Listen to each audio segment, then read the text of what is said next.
Hello, in this video I'm going to show you how you can pair JBL Live 400 headphones with any iPhone or iPad.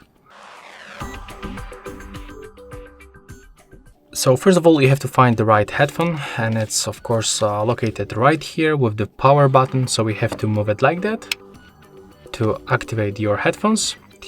And right now, to enter the pairing mode, you have to use this button, the Bluetooth button. It's located right here, so click on it once, and right now, as you can see, it turns to the blue and it starts blinking.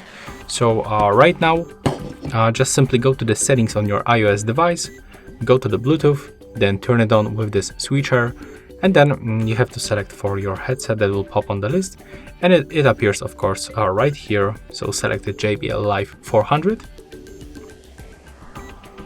And right now we are successfully connected, and there is no any application that you can use with these headphones, so you can only use them by standard boot settings.